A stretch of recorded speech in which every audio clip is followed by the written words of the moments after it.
Os romanos aqui também tentam combater o legalismo e o antinominalismo. Paulo deseja corrigir os erros de Roma e fazer ela de sede missionária para fazer missões na Espanha.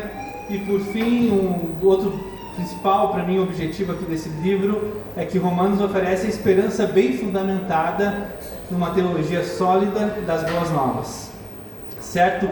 Então, só recapitulando aqui o propósito e as considerações do livro. Então vamos ler nosso texto base de hoje, que está no capítulo 2, do versículo 1 ao 16. Diz assim: Portanto, és indesculpável, ó homem, quando julgas, quem quer que sejas, porque no que julgas a outro, a ti mesmo te condenas, pois praticas as próprias coisas que condenas. Bem sabemos que o juízo de Deus é segundo a verdade e contra os que praticam tais coisas. Tu, ó homem, condenas os que praticam tais coisas e fazes as mesmas? Pensas que te livrarás do juízo de Deus? Ou desprezas a riqueza da sua bondade e tolerância e longanimidade, ignorando que a bondade de Deus é o que te conduz ao arrependimento? Mas segundo a tua dureza e o coração impenitente, acumulas contra ti mesmo ira para o dia da ira e de revelação do justo juízo de Deus, que retribuirá a cada um segundo o seu procedimento. A vida eterna aos que, perseverando em fazer o bem, procuram glória, honra e incorruptibilidade, mas a ira e indignação aos facciosos, que desobedecem à verdade e obedecem à injustiça. Tribulação e angústia virão sobre a alma de qualquer homem que faz o mal, ao judeu primeiro e também ao grego. Porque para Deus não há acepção de pessoas. Assim, pois, todos que pecaram sem a lei, também sem a lei perecerão. E todos que com a lei pecaram, mediante a lei serão julgados. Porque os simples ouvidores da lei não são justos diante de Deus, mas os que praticam a lei hão de ser justificados. Quando, pois, os gentios que não têm lei procedem por natureza e de conformidade com a lei, não tendo a lei, servem ele de lei para si mesmos. Estes mostram a lei gravada no seu coração, testemunhando-lhes também a consciência e os seus pensamentos, mutuamente acusando-os ou defendendo-se, no dia em que Deus, por meio de Jesus Cristo, julgar o segredo dos homens, de conformidade com o meu Evangelho. Senhor, te damos graças nessa manhã, agradecemos pela tua palavra, agradecemos pela comunhão e por sermos a tua igreja aqui presente, que essa palavra possa entrar no coração de cada um e produzir bons frutos. Amém. Pode sentar, por favor. Então hoje a gente vai ver aqui nesse capítulo 2, o título é A Culpabilidade Universal e a Justiça de Deus. A culpabilidade universal e a justiça de Deus. O que a gente vai ver aqui hoje, na verdade, é a continuação ali do que o Alisson trouxe semana passada e também do que a gente já viu. Primeiro a gente viu a saudação de Paulo, posteriormente a gente viu o tema de justificação pela fé, que o Nata trouxe, e semana passada o Alisson trouxe um pouco mais sobre a questão do jugo, né? De que todos aqueles estão debaixo do pecado e o pecado é para todos, né? O pecado atinge todos na nossa natureza humana. E então a continuação do capítulo 1, depois de expor a impiedade pagã, agora ele se volta à impiedade religiosa. É uma mensagem direcionada aos judeus, mas também trazendo o modo que os gentios viviam. Os gentios, na verdade, eram um povo que não estava diante de Deus, né? Não seguia os preceitos religiosos judaicos. E mostra também que esses daí também estão debaixo do juízo de Deus, ainda que não conheciam os preceitos religiosos. Paulo também está removendo toda a base de autoconfiança para preparar o caminho da justificação pela fé. Então aqui ele precisa primeiro remover essa autoconfiança que os judeus tinham e também essa questão que os gentios não conheciam a Deus, para poder aqui aplicar posteriormente no livro de Romanos a graça por meio da fé e fazer com que eles enxerguem essa doutrina, né, tão preciosa. Então o primeiro ponto vai do versículo 1 ao 4, a primeira proposição que eu trago é que a falsa justiça moralista é desmoronada diante da justiça divina. Do versículo 1 ao 4 a gente vê que o apóstolo Paulo vai dizer que é indesculpável o homem que quando julgas quem quer que sejas, porque no que julgas ao outro, a ti mesmo te condenas. E aqui a gente vê que quando julgamos outros, mas praticamos as mesmas coisas, Deus julga com verdade e a sua bondade nos conduz ao arrependimento. Então, quando julgamos e praticamos as mesmas coisas, não estamos julgando com a reta verdade, com aquilo que Deus propôs ao julgamento correto. Quando julgamos o próximo e não enxergamos o nosso pecado, acabamos entrando no moralismo, aquilo que os judeus faziam. Havia esse problema na igreja de Roma, os judeus, eles implicavam com os gentios por estar convivendo ali, eles se achavam mais espirituais, eles se achavam mais religiosos, mais merecedores de Jesus, mais merecedores do favor de Deus do que os demais povos. Por quê? Porque eles foram chamados, foram revelados primeiramente, né? Então os judeus achavam justos por se compararem com alguém que era moralmente pior.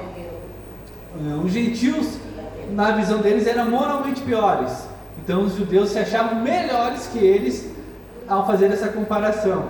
E eles caíam no legalismo, no qual Paulo vai combater ao longo da exposição da carta. E isso serve de lição para nós também, para nós não cairmos nesse tipo de legalismo. Por quê? Porque o nosso movimento reformado, ao olhar os demais movimentos, tem um pouco de legalismo, carrega consigo um moralismo, por conhecer mais das escrituras, por saber mais das doutrinas, por saber mais autores, enfim. Às vezes, o que eu vejo é uma soberba do movimento reformado. Não tão quanto ao dos judeus, mas serve de lição para nós, para a gente não cair também nessa soberba. Aqui eles viam os gentios ainda como pagãos, ainda como um povo que no passado, por exemplo, pegando os ninivitas, sacrificavam, botavam estacas, pegando os romanos, que tinham relações entre si, homem com homem, mulher com mulher, pegando lá os gregos, com filosofias, cultuando vários deuses. Então eles olhavam para aquela cultura e viam que aqueles povos eram moralmente piores que eles, porque de fato eles não haviam conhecido, seguido, ou então não estavam gravados na sua religiosidade a questão dos 10 mandamentos, a questão de seguir os livros do Antigo Testamento. Então para eles não havia lei. Então para eles, ao olhar aqueles povos, eles eram moralmente piores, o que de fato para eles fazia sentido, né? Então aqui a gente vê que os judeus, eles traziam para si essa soberba, embora eles já estavam congregando e vivendo junto com os demais. Então as lições que eu trago desses versículos, a primeira é no versículo 1, que diz que todos os homens são culpados, inclusive os moralmente respeitáveis. Os judeus, eles aparentemente eram moralmente respeitáveis, eles faziam todos os ritos, eles seguiam tudo na melhor maneira possível. E eles, ao frequentar a igreja, onde estavam os demais cultuando e congregando agora com Jesus, eles não tinham largado aquela soberba ainda. Muitos ainda não tinham deixado de lado aquela arrogância. Então Paulo está batendo nisso aqui, dizendo que todos os homens são culpados, os judeus e os gentios são culpados igualmente. O homem gosta de condenar pecados evidentes nos outros e ignora os seus ocultos. Aqui é mais ou menos o que eles faziam. Eles aparentemente eram mais religiosos, mais dispostos a uma vida religiosa, mas eles tinham os mesmos pecados ocultos que aqueles gentios ali que migraram para a igreja trouxeram. Então Os gentios poderiam ter pecados mais aparentes, poderiam ter pecados que de fato causavam maior impressão ao olhar. Mas os judeus, ainda que religiosos, cobiçavam, ainda que religiosos matavam, ainda que religiosos, eles cultuavam, tinham outros deuses, adoravam a si mesmos, a sua religião. Ou seja, eles quebravam os mandamentos. E é isso que Paulo está dizendo aqui, que por mais que os pecados deles não fossem evidentes, ainda assim eles pecavam e ignoravam seus pecados ocultos. A segunda lição desses versículos é que a hipocrisia religiosa é seriamente condenada. A gente vai ver no versículo 2 que diz: bem sabemos que o juízo de Deus é segundo a verdade contra os que praticam tais coisas. Então aqui, o juízo de Deus é quem julga o próximo sem examinar a si, revela a hipocrisia. E o juízo de Deus aqui está revelando a hipocrisia desse povo, desse judeu. E a palavra de Paulo é direcionada a eles. Você que está julgando o próximo, está revelando a sua hipocrisia. E aqui a gente não entra naquele modo que algumas igrejas e alguns movimentos trouxeram há pouco tempo, há uns anos atrás, que não podia julgar, enfim. Aqui não é essa questão de não poder julgar o próximo, não poder advertir, não poder orientar. A questão aqui é a hipocrisia mesmo, a hipocrisia de falar do pecado do próximo e não olhar para si mesmo. Falar do pecado do próximo como algo escandaloso, como algo de desonra, sabendo com que tu também pode pecar, pode ter aquele mesmo nível de depravação do próximo.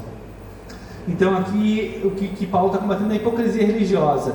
Aqui quando ele diz que não julgasse como que julgas, ele está dizendo que não que você não pode julgar, não pode advertir um irmão, não que pode aconselhar, enfim, apontar pecados, ou então apontar pecados de um grupo, de uma sociedade, de algo que vai contra o Evangelho. Ele não está dizendo isso, ele está dizendo que da hipocrisia, falar como que só eles têm esse pecado, só aquele fulano, só aquele ciclano. Ele está combatendo esse tipo de hipocrisia. Então, e esse tipo de julgamento aqui.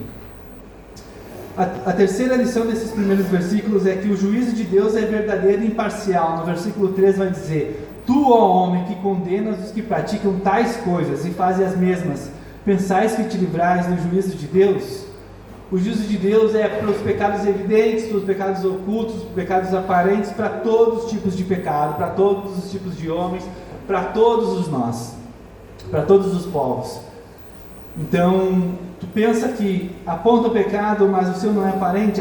Aqui Paulo está dizendo que o juízo de Deus revela o nosso pecado. O juízo de Deus não se baseia em aparências externas, mas na verdade. E a verdade é a palavra, é os seus mandamentos. É isso que ele está dizendo aqui. E outro ponto interessante desses primeiros versículos para dizer é que o conhecimento moral aumenta mais a responsabilidade. Veja bem, os judeus, eles se achavam que conheciam mais a lei, a moral, conheciam mais a Deus. E eles julgavam dessa maneira. Só que a palavra vai dizer, e o texto está nos dizendo com que a maneira que a gente julga, com mais conhecimento que a gente tem da lei, mais conhecimento das escrituras, mais responsabilidade a gente vai ter. E os judeus não se fragravam nisso. É igual um aluno que está presente em todas as aulas. Ele vai, segunda a sexta, presente, senta com o caderno na frente da professora, está olhando, está anotando, está copiando, está tirando as dúvidas. E tem um outro aluno que vai 2, 3 vezes na semana, ou que vai sentar lá no fundo e fica de conversa. Aquele aluno aqui da frente, na perspectiva do professor, ele vai ter que ir muito melhor na prova do que o aluno lá de trás. Não concordam?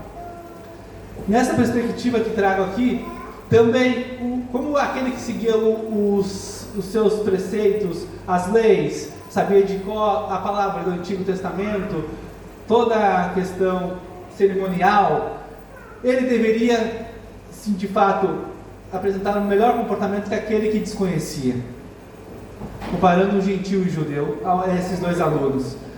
E ele tem mais responsabilidade de ir melhor numa prova, esse aluno, do que aquele lá de trás. Da mesma forma, o judeu, ele tinha mais responsabilidade. Só que a sua arrogância não deixava observar isso. E na verdade ele estava julgando mais aqueles que desconheciam e na verdade estava pecando tanto quanto aquele que desconhecia. Então a sua hipocrisia era desse tamanho, como se esse aluno fosse pior na prova que aquele lá e ainda falasse mal daquele lá, mas aquele lá veio uma vez na semana, professora, vem só atrapalhar a aula, mas aquele aluno ali da frente que hipoteticamente deveria saber mais, está com os mesmos erros ou até piores que aqueles lá de trás. Então, e em relação a essa imparcialidade, né, do julgamento de Deus diante de ambos, gentios e judeus. E a quarta lição que eu trago desses versículos é que a bondade de Deus visa arrependimento, não conforto no pecado. No versículo 4, vocês podem ler aí, que vai dizer assim, ó, ou desprezas a riqueza da sua bondade e tolerância e longanimidade, ignorando que a bondade de Deus é o que te conduz ao arrependimento. Então eles desprezavam a bondade de Deus. Eles se achavam melhores, mas não observavam que a riqueza da bondade de Deus, a tolerância e a longanimidade era aquilo que não deixava eles cair em pecado, ou aquilo que não deixava eles cair em julgo, não cair em dureza de coração. Era a bondade de Deus que não deixava eles caírem dessa maneira.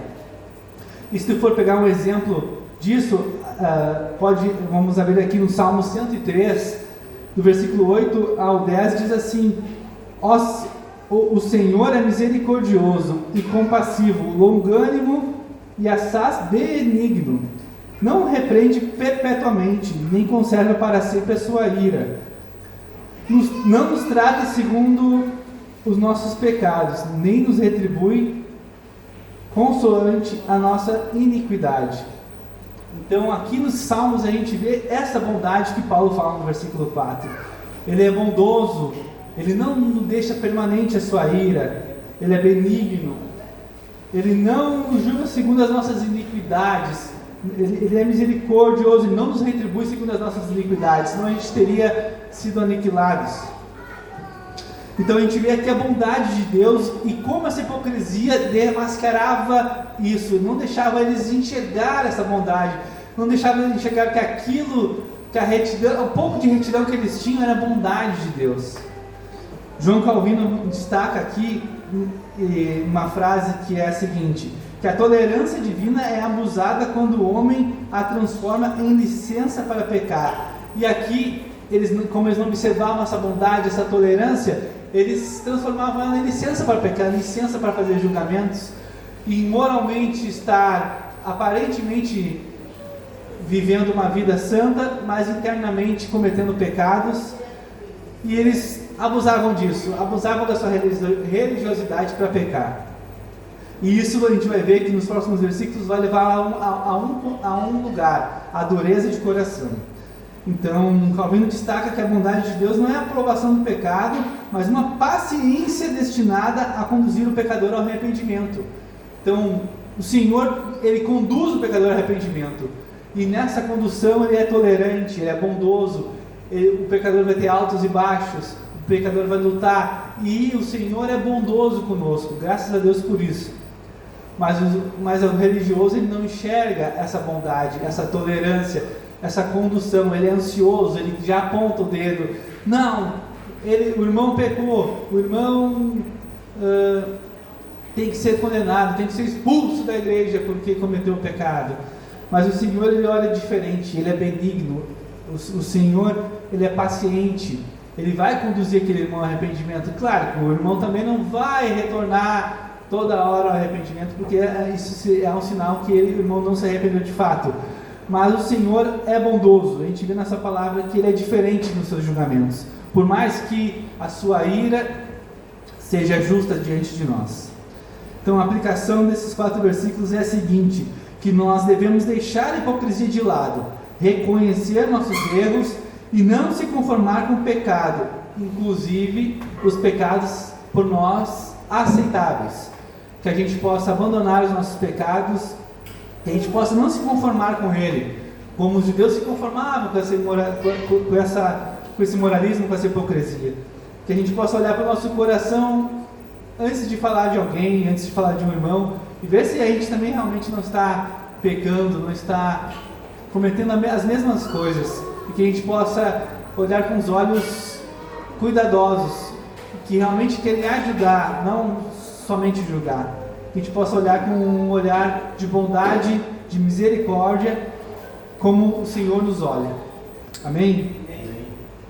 A segunda proposição que eu trago hoje é do versículo 5 a 8, que diz assim: a resposta para uma vida centralizada no homem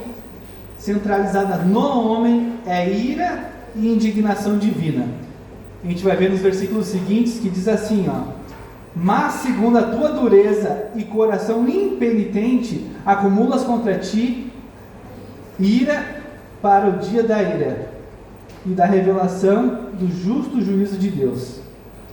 Então, aqui a gente vê que eles negligenciavam essa bondade de Deus, esse olhar bondoso de Deus, e tinham esses julgamentos que crucificavam aqueles que não seguiam os mesmos preceitos religiosos. E a gente tem de lição que Paulo diz que confronta esse pensamento, dizendo que o homem endurecido e de coração impenitente rejeita as verdades de Deus. A rejeição da bondade acumula juízo.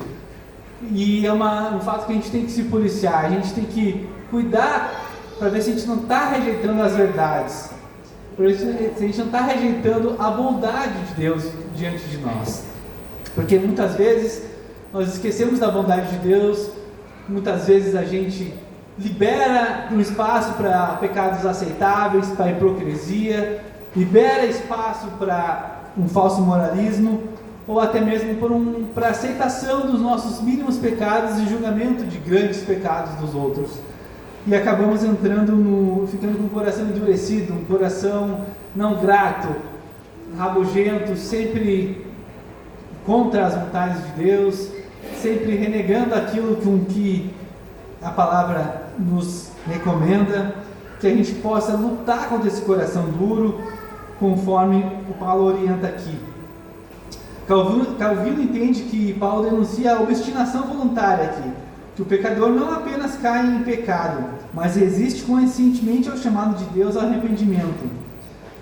E aqui não é resistir ao arrependimento como se pudesse resistir a Deus, mas é, como eu falei, levar ao pecado consciente. Os judeus aqui, nesse exemplo que Paulo traz, eles sabiam do seu pecado no fundo do seu coração, porque todo homem sabe quando desobedece a Deus. Nós sabemos nos mínimos detalhes quando desobedecemos a Deus, desde que seja um pecado mais aceitável possível a um pecado mais desprezante, como aqueles que o Natan pegou semana passada no capítulo 1.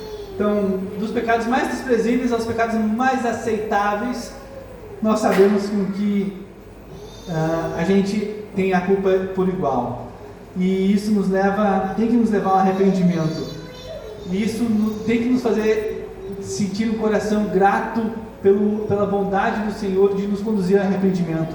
Quando nós, mesmo tendo a consciência desses pecados, levamos na esportiva, deixamos assim e liberamos o pecado diariamente na nossa vida como uma aceitação aos mais toleráveis, a gente acaba entrando aqui no que Paulo está dizendo, nesse coração endurecido que cede aos pecados que a gente torna toleráveis. Então, Deus faz um chamado ao arrependimento até mesmo nesses pecados com que a gente aceita diariamente. Seja, por exemplo, nossa preguiça, seja, por exemplo, o não glorificar a Deus em momentos mais comuns diários da vida, seja nosso desprezo pelo devocional, desprezo pela palavra de Deus, falta de oração, coisas que a gente tolera no nosso dia a dia, as coisas mais que parecem, esquecemos de orar, esquecemos de agradecer, esquecemos de louvar ao Senhor, as coisas que a gente, deixa para amanhã, as coisas que para nós se tornam aceitáveis no nosso dia a dia, não pecados imorais, com aqueles que Paulo cita no primeiro capítulo. Aqui ele está dizendo que os pecados que se tornam aceitáveis, e é isso que Paulo está condenando aqui. E para os judeus, eles tornaram aceitável julgar. Para eles era normal, porque eles eram melhores. Eles sabiam dos seus pecados no coração, porque todo homem sabe no seu declínio moral. Mas para eles, se dane isso. Eles são muito piores que nós. E muitas vezes a gente cai também nesses pecados toleráveis de maneira diferente no nosso dia. Então, o Hodge vai dizer que tem duas direções de vida que são opostas, que é Deus no centro e eu no centro. Quando a gente passa a ignorar esses pecados, a gente acaba nos botando no centro, sem perceber. Então esses versículos trazem também mais 4 lições para nós. O versículo 5 vai trazer que o coração duro e sem arrependimento acumula ira e juízo. Paulo vai dizer que esse coração que não observa os preceitos de Deus e torna tudo isso tolerável, até mesmo aquilo que a gente julga não fazer mal a nós, nos torna duros e insensíveis a Deus. E isso recai a ira de Deus, o juízo de Deus. Também vai dizer que Deus julgará cada pessoa conforme a sua conduta. No versículo 6 vai dizer que retribuirá cada um segundo o seu procedimento. E muitas vezes a gente recai nesse erro, a gente não analisa a nossa conduta diária, o que a gente tem vivido, conforme a gente tem praticado a vida comum, ordinário, cristão. Que a gente possa olhar para isso todos os dias, a gente possa se arrepender dos mínimos pecados, como também dos pecados mais grotescos, que a gente possa lutar contra os pequenos pecados, contra aqueles que, por mais que a gente ache pequeno, também são quebras de mandamento. Terceira lição, que aos que perseveram no bem, recebem a vida eterna, e aos que perseveram contra a verdade, a ira de Deus. No versículo 7 vai dizer: a vida eterna aos que, perseverando em fazer o bem, procuram glória, honra e incorruptibilidade. Isso aqui é a marca de um regenerado. O regenerado vai perseverar em fazer o bem, ele vai querer fazer o bem, vai buscar a glória, a honra e a incorruptibilidade. Todos os cristãos regenerados, eles buscam a verdade, eles lutam contra o pecado, eles se enxergam o seu pecado porque o Espírito Santo iluminou a eles. Nós somos iluminados pelo Espírito Santo. Quando erramos, nós sabemos dos mínimos detalhes da nossa vida.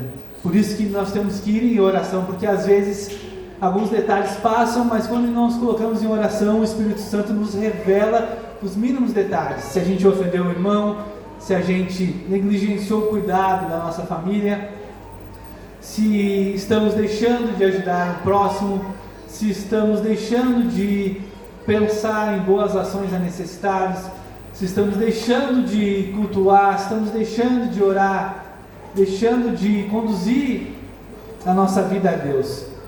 Os mínimos detalhes que passam despercebidos ao nos colocarmos diante de Deus e procurar auxílio do Espírito Santo são revelados.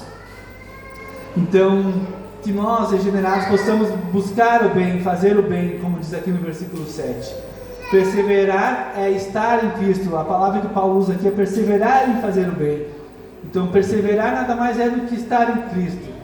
E qual é a verdade que Paulo vai dizer aqui? Essa verdade é Jesus. E a última lição é que aos egoístas e rebeldes, a verdade é a ira e indignação. Rebeldes à verdade. Como eu falei, essa verdade é Jesus. Os rebeldes são rebeldes a Jesus. E eles contraem ira e indignação. Que a gente não seja um rebelde, que a gente não esqueça de chegar a Deus todos os dias, de confessar nossos pecados, um para os outros e diante do Senhor. E a aplicação que eu trago em relação a esses 4 versículos é a seguinte: que não basta apenas você conhecer ou conviver com o Evangelho, devemos ter um coração vivo e regenerado. Um coração vivo e regenerado. Não basta apenas conhecermos. Os judeus, os moralistas conheciam muito da lei, sabiam muito, ou em comparação a nós aqui, muito mais que nós na época, porque eles viviam aquilo, eles não tinham nada que tirar sua distração, era seu trabalho e servir ao Senhor, eles sabiam muito a lei, mas o seu coração estava vazio, seu coração estava vazio de compaixão, Seu coração estava vazio das verdades de Deus. Seu coração estava vazio de Jesus. Por mais que eles estavam frequentando a igreja viva, eles ainda haviam um vazio dentro deles. Eles não enxergavam essa verdade que era Jesus. Então Paulo está direcionando a mensagem para eles, e que a gente possa também enxergar isso, porque nós aqui engrandecemos a Jesus, reconhecemos a Jesus, então nós devemos praticar esse bem com que traz os versículos aqui. Viver com um coração alegre, um coração vivo, não um coração de pedra, um coração duro, mas de fato um coração regenerado. Amém? A terceira proposição é a seguinte: que o julgamento de Deus é imparcial e se baseia na conduta do homem. A gente viu primeiro do falso moralismo, da falsa justiça moralista e da conduta deles e dos gentios. Depois vimos aqui no versículo 5 ao 8 a resposta, que é centralizada no homem, que o torna um coração duro, por isso ele se fecha a essas verdades. E aqui, nesse terceiro ponto, a gente vai ver o seguinte: que o julgamento de Deus é imparcial. Vejam bem os versículos 9, 10 e 11. A tribulação e angústia virão sobre a alma de qualquer homem que faz o mal, ao judeu primeiro e também ao grego. Por que ao judeu primeiro? Porque a mensagem, porque Deus se revelou primeiro aos judeus, e também ao grego, que aqui simboliza o gentil. Glória, porém, e honra e paz a todo aquele que pratica o bem, ao judeu primeiro e também ao gentil. Não é um privilégio isso aqui que Paulo está citando, mas sim uma ordem cronológica apenas. Porque para Deus não há acepção de pessoas, não há diferença entre judeu, gentil, entre branco, preto, entre homem, mulher, entre gremista, colorado. Até pode ter uma diferença, mas não há diferença. Deus não faz acepção de pessoas. Isso que a gente vai ver aqui. Então aqui Paulo está afirmando o princípio do justo juízo de Deus: a aflição para os que praticam mal e glória para os que praticam bem. Então há uma absoluta imparcialidade divina. É bem para aqueles que seguem a verdade e mal para aqueles que rejeitam a verdade. Ele continua demolindo qualquer falsa religiosidade, falsa segurança religiosa, especialmente a confiança judaica. Ele observa primeiro o judeu, que reflete na ordem histórica e da revelação, não o favoritismo, como eu falei. Então aqui Paulo está quebrando essa confiança do judeu, está citando, está dando uma moral para eles, que primeiro foi revelado para eles, mas também para os gregos. Ou seja, está dizendo: não, vocês não são exclusivos, agora é de todos, a revelação é para todos. E Paulo é muito bom com as palavras, porque do mesmo tempo que ele passa a mão, ele também bate. E é assim que tem que ser, senão não dá para só passar a mão, é como a gente criando nossos filhos, né? Não dá para só passar a mão, às vezes também ele tem que ser firme. Então Paulo aqui está dizendo por que eles são realmente o povo de Deus, o primeiro povo de Deus que Deus se revelou, mas eles estão debaixo do mesmo juízo dos gentios, dos mesmos mandamentos, dos mesmos preceitos. Então Paulo aqui mostra uma equidade perfeita de Deus, porque Deus realmente é justo. Ele é a verdadeira justiça, Ele é a verdade. O fato de os judeus terem recebido maiores privilégios não isenta-os do juízo. Antes, como eu falei, aumenta a sua responsabilidade. Mesma coisa que nós. A gente conhece a verdade. Nossa responsabilidade em não pecar é muito maior. Nós sabemos o que é uma quebra de mandamento. Nós pecamos tanto quanto o ímpio, mas o ímpio, ele não foi iluminado quanto aos preceitos de Deus. Ele não recebeu essa graça do Espírito Santo iluminadora.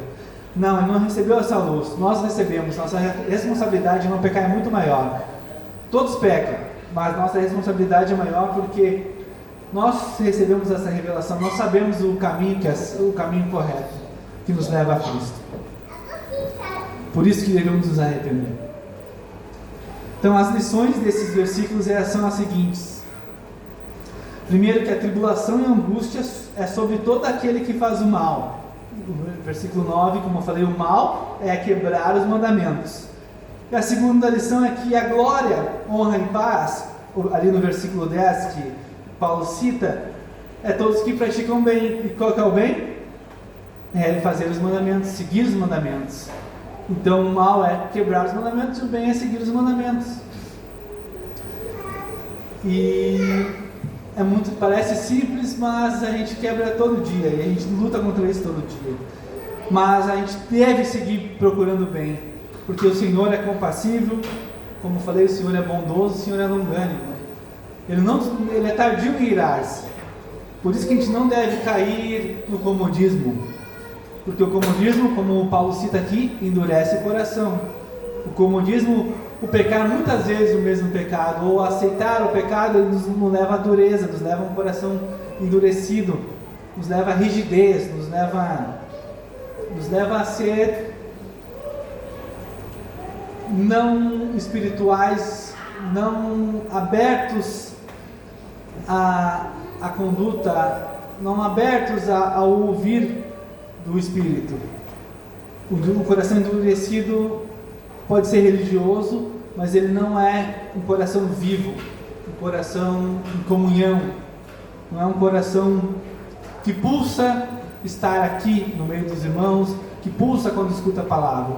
O coração endurecido pelo pecado é um coração que funciona muito pouco, está quase parando.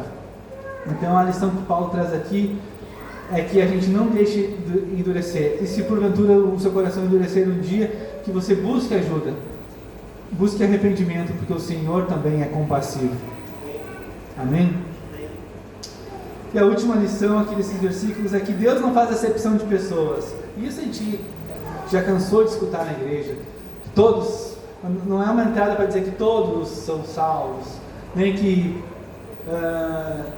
Deus salva todos, não, sem distinção. Mas aqui é que Deus salva o judeu, o gentil, todas as raças, salva todos os povos, todas as tribos, todos os crentes de todos os países. Não faz acepção de pessoas, de raça, enfim, como aqui tinha nesse preceito judaico que achavam eles melhores, mais privilegiados. Os gregos são menos privilegiados que nós. Aqui não. Deus não faz acepção. Deus não olha povos com mais privilégio, não olha cargos também com mais privilégio, pastores, enfim, cargos religiosos, cargos de qualquer outra coisa. Deus não faz nenhum tipo de acepção de pessoas. E a aplicação em relação a esses 3 versículos é a seguinte: nós não podemos nos esconder atrás de privilégios ou aparência religiosa. Cada um de nós será tratado com justiça conforme vivemos. Conforme vivemos. Foi isso que eu falei. Se a gente pratica o bem, nós receberemos a justiça, receberemos a glória, a honra e paz. Se praticamos o mal, receberemos a ira e a condenação. O bem é cumprir os mandamentos, que a gente possa cumprir os mandamentos, que a gente possa um outro ajudar, um outro ao outro orientar-nos, que a gente possa estar com o coração aberto para ouvir a palavra, que o Espírito Santo possa agir em nossos corações, e que a gente deixe a dureza de lado. Amém?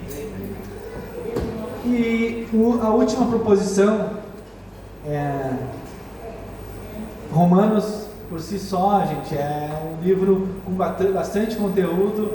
Os pregadores, às vezes a gente tem que esmiuçar o máximo para trazer aqui o conteúdo para vocês, e é aquilo que o autor está querendo trazer à igreja de Roma e aplicar aqui a vocês. Então, por exemplo, aqui são 16 versículos muito ricos, que a gente poderia ficar horas falando. A gente está trazendo as lições mais evidentes do que Paulo está dizendo à igreja, e a gente também traz aqui para vocês. Então é bem importante a gente fazer a leitura dos textos em casa. A gente, quando está vendo uma série de pregações assistindo aqui, que a gente também estude ela junto, Semana que vem vai ter a sequência dos versículos que a gente possa ler em casa, vir já com uma percepção, para a gente possa ler a palavra junto também, para quando o pregador falar, a gente se lembrar daqueles versículos, a gente conhecer ela e saber das verdades do que se trata e tirar as nossas dúvidas também. Então, aqui a gente possa, nessa caminhada de Romanos, sempre estar semanalmente consultando o texto, tá? Antes de vir para a igreja. É bem importante para o nosso entendimento e também para a gente receber essa palavra da melhor maneira possível. Então, a última proposição é a seguinte: ninguém é inocente diante do justo julgamento de Deus. Do versículo 12 ao 16. Paulo aqui vai dizer assim: assim, pois, todos os que pecaram sem a lei, também sem a lei perecerão. E todos que pecaram com a lei, mediante a lei serão julgados. Porque os simples ouvidores da lei não são justos diante de Deus, mas os que praticam a lei hão de ser justificados. Quando, pois, os gentios não têm lei, procedem por natureza da conformidade com a lei. Não tendo lei, servem ele de lei para si mesmo. Ou seja, aqui está dizendo que os judeus têm a lei e serão julgados pela lei, e os gentios não tinham a lei, mas eles conheciam os preceitos, porque o conhecimento de Deus está impregnado no ser humano, na natureza do ser humano, e eles serão julgados segundo o seu conhecimento, porque ninguém está cego a Deus. Do nativo mais primitivo que existe na ilha mais retirada do mundo, ali há conhecimento de Deus. Ele olha para os céus e tem no seu coração algo que diz que existe um Criador.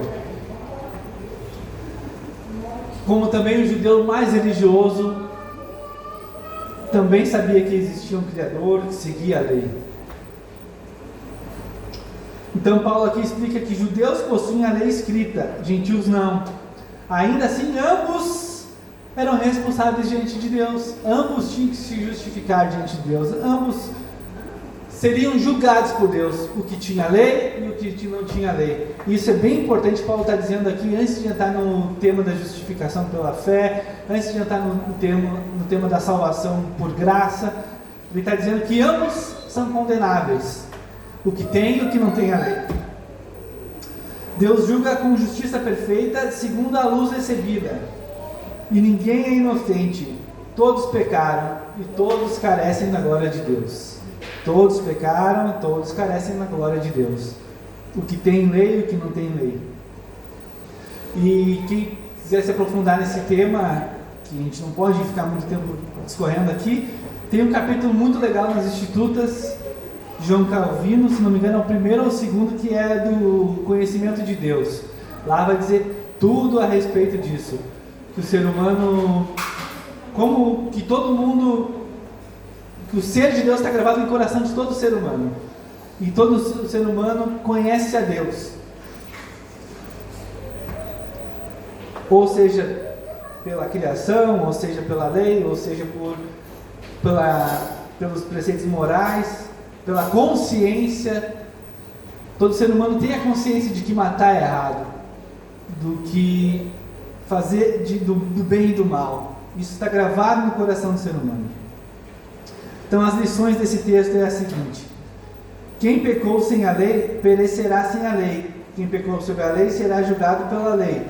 Isso diz ali no versículo 12. Como diz ali o famoso o tio do Homem-Aranha, né? Com grandes poderes e grandes responsabilidades, né? Aqui também, aqueles que têm mais conhecimento têm mais responsabilidade. Da mesma maneira, aqueles que conhecem mais a Deus têm mais responsabilidade. Esses que conhecem a lei será julgado pela lei. Então, ser julgado pela lei é um julgamento muito maior do que aquele julgamento dos que desconhecem. Então Paulo está dizendo aqui, apontando para os moralistas: vocês que julgam aqueles que pecaram, aqueles que não conheciam a Deus e praticavam pecados grotescos, e hoje estão aqui tentando se reconciliar, vocês serão julgados muito mais que eles. E isso é muito forte que o Paulo está dizendo aqui. Está dizendo que eles têm muito mais culpa do que aqueles lá que pecaram pior. Por quê? Porque eles estão julgando conhecendo a lei. Estão julgando conhecendo a Deus, conhecendo esse Deus misericordioso, sabendo que aquele povo não seguia os preceitos da lei. É um povo que é culpado pelo pecado? Sim, mas eles desconheciam a lei, mesmo sabendo que eles sabiam moralmente que aquilo era errado. Pecaram, mas o judeu, ao apontar o dedo, ele conhece a lei, é muito mais grave aquilo, e ele vai ser julgado pela lei, porque ele também desobedece, ele também tem desejos impróprios, ele também cobiça a casa do próximo, também cobiça o dinheiro do próximo, ele também peca, ele também tem desejos de agredir, desejos de ódio, ira, e também quebra o mandamento. Por mais que os gentios faziam atrocidades, matavam, arrancavam membros, faziam e aconteciam, os judeus não faziam.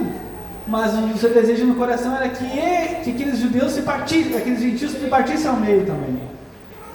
Então, mesmo conhecendo a lei de Deus, mesmo conhecendo a misericórdia de Deus, sabendo que Deus é misericordioso, eles não praticavam aquilo, mas eles desejavam aquilo no seu coração.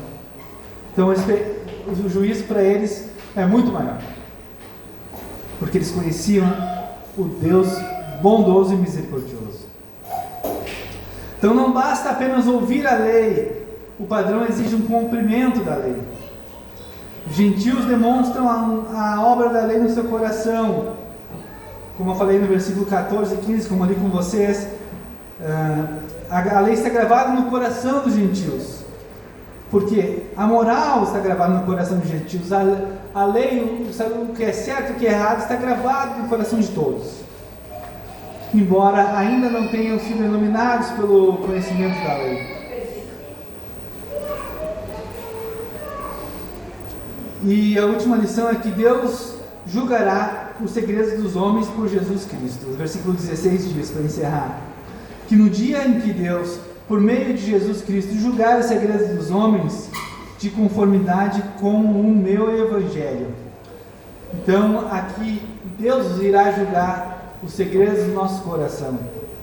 O segredo do coração do moralista que Paulo está apontando aqui é que Deus sabe o que tu sente no teu coração, sabe a raiva que tu tem dos gentios, saiba a inveja daqui a pouco que eles tinham dos gentios, porque os gentios faziam o que estava na sua cabeça e eles não poderiam fazer, porque eles eram religiosos, a sua moral com a sociedade ia ficar ruim, mas de repente eles cobiçavam, de repente eles queriam ter as relações que os gentios tinham uns com os outros, mas eles cobiçavam no seu coração e odiavam tanto aqueles homens por causa disso.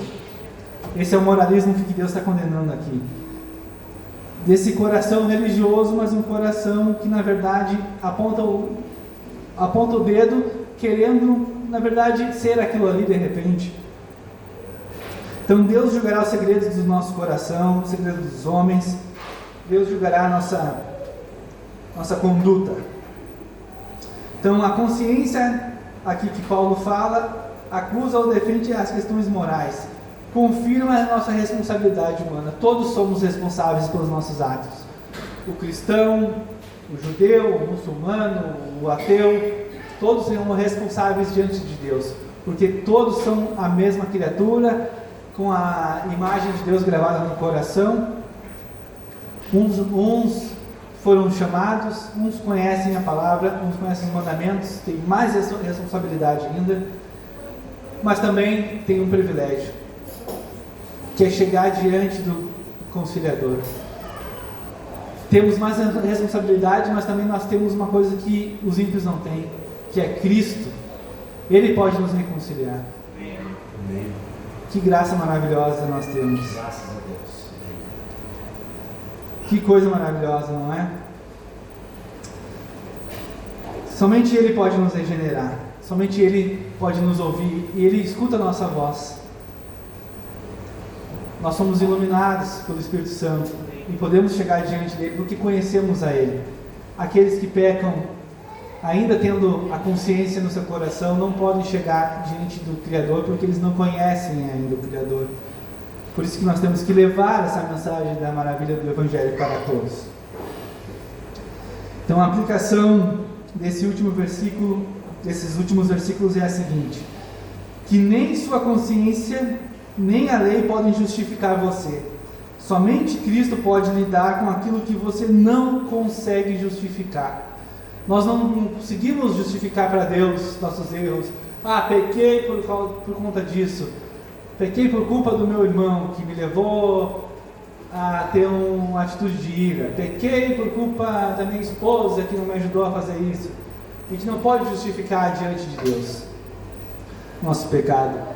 Mas nós temos um conciliador que pode nos conciliar e que pode nos justificar diante de Deus.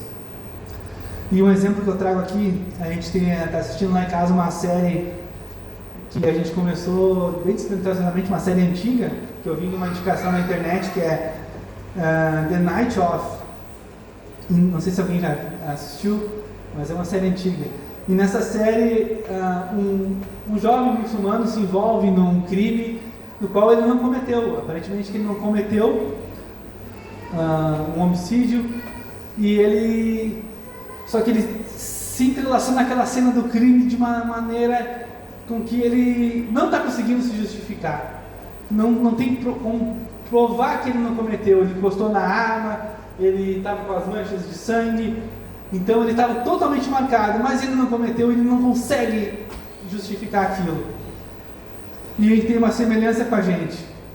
A semelhança é que a gente não consegue se justificar diante de Deus. Ele tem uma semelhança com o ser humano que não consegue justificar. Por mais que ele não tenha culpa, ele não consegue se justificar. Mas a gente tem duas diferenças também. Nós com esse personagem.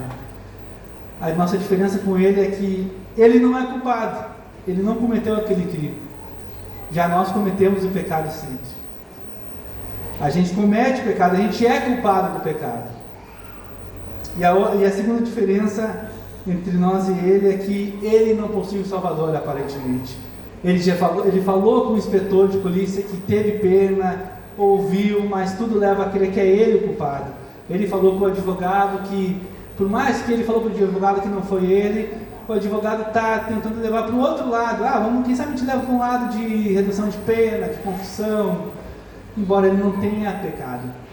Então, ele não tem alguém que acredite nele, que justifique por ele. Ninguém está levando fé nele. Mas a nossa segunda diferença é a seguinte: que nós possuímos alguém que pode justificar o nosso pecado, que pode nos conduzir a uma via sem culpa, que é Cristo. Amém?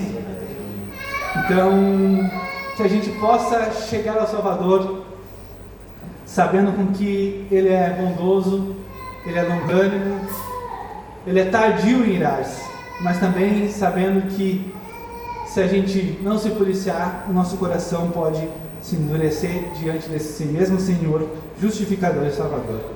Amém?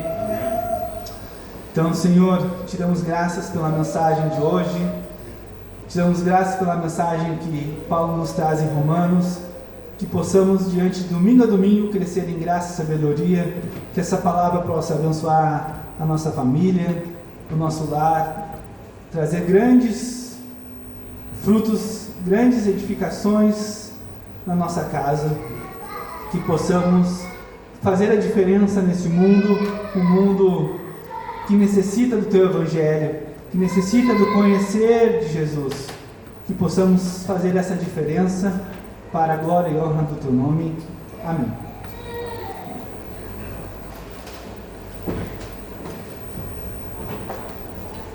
Amém.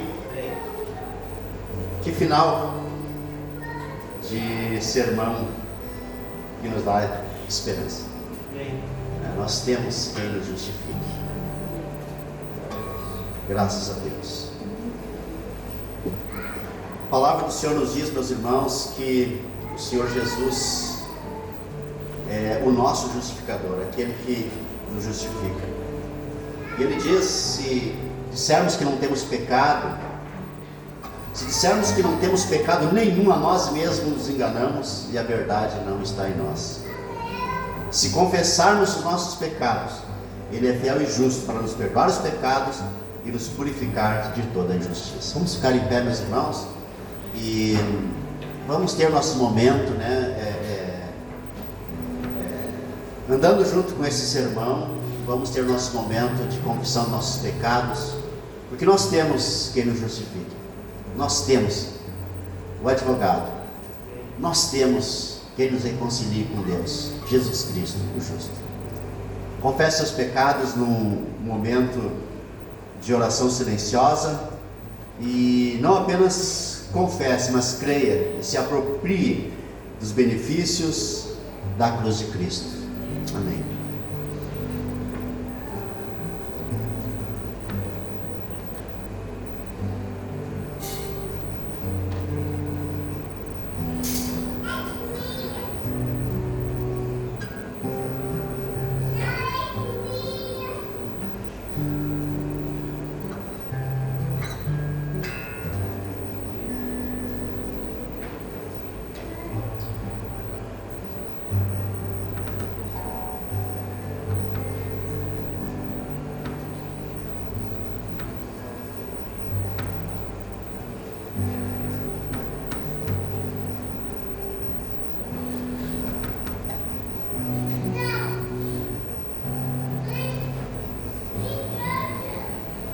Obrigado, Senhor, pelo perdão dos nossos pecados. Obrigado por ter padecido na cruz, nos substituído, levando nossos pecados. Por isso, hoje, ao nos arrependermos dos nossos pecados, nós temos a certeza que o nosso Deus nos perdoa por meio dos méritos, dos benefícios do nosso Senhor Jesus Cristo, o nosso substituto na cruz.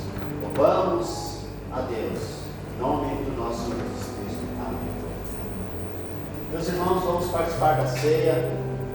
A palavra do Senhor nos diz que o Senhor Jesus, na noite que foi traído, tomou o pão e, tendo dado graças, o partiu e disse: este é o meu corpo que é dado por vós, façam isto em memória de mim.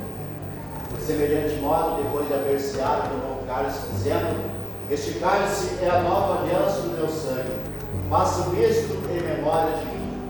Porque todas as vezes que comermos o pão ou bebermos do cálice, anunciais a morte do Senhor até que Ele venha. Amém. Senhor Deus eterno, nós te damos graças pelo pão e te pedimos a bênção para o cálice. Que a tua palavra diz, o Senhor Jesus Cristo declarou: o meu corpo é verdadeira comida, a minha carne é verdadeira comida, o meu sangue é verdadeira bebida. No sentido que, ao participarmos do corpo e do sangue do Senhor, nós estamos fazendo parte, nós estamos nos apropriando, nós estamos tomando parte na obra do Senhor Jesus Cristo na cruz, e recebendo todos os benefícios da salvação, pelos méritos de Cristo na cruz. E ao participarmos da ceia do Senhor, nós estamos declarando que nós cremos na morte do Senhor Jesus Cristo, que nós cremos na sua ressurreição e ao mesmo tempo a nossa esperança reside na sua vida gloriosa.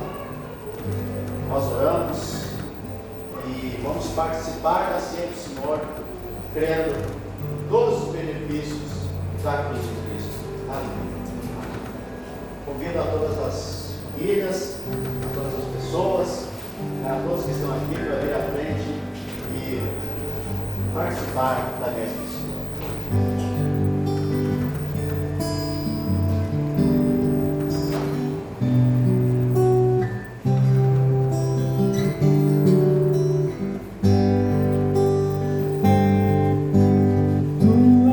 Soberano sobre a terra, sobre os céus tu és Senhor, absoluto.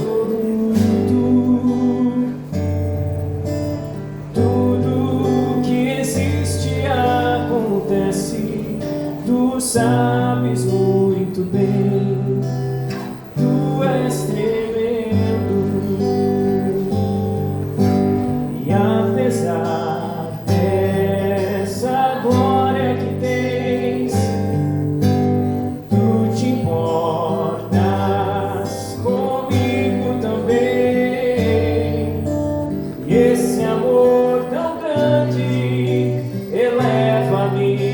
amarra-me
irmãos, vamos recitar o credo apostólico, a síntese, né, da nossa fé, a fé da igreja, a fé dos cristãos, a nossa fé.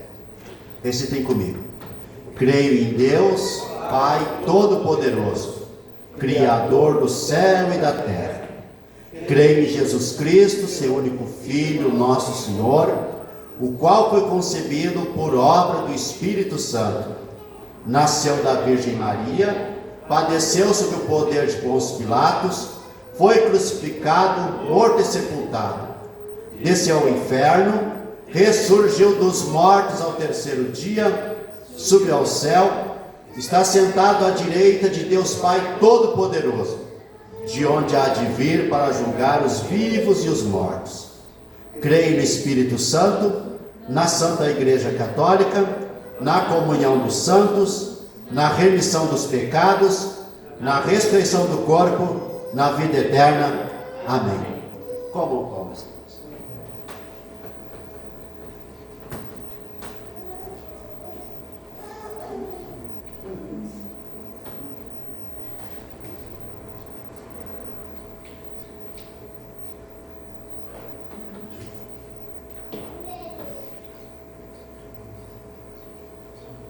Graças a Deus. Louvado seja o nome do Senhor nosso Deus. Ore comigo a oração do Senhor, o Pai Nosso. Pai nosso que estás nos céus, santificado seja o teu nome. Venha o teu reino, faça-se a tua vontade, assim na terra como no céu. O pão nosso de cada dia dá-nos hoje, e perdoa-nos as nossas dívidas, assim como nós temos perdoado aos nossos devedores. E não nos deixes cair em tentação, mas livra-nos do mal, pois teu é o reino, o poder e a glória para sempre. Amém. Bebam, meus irmãos. Graças a Deus. Te louvamos.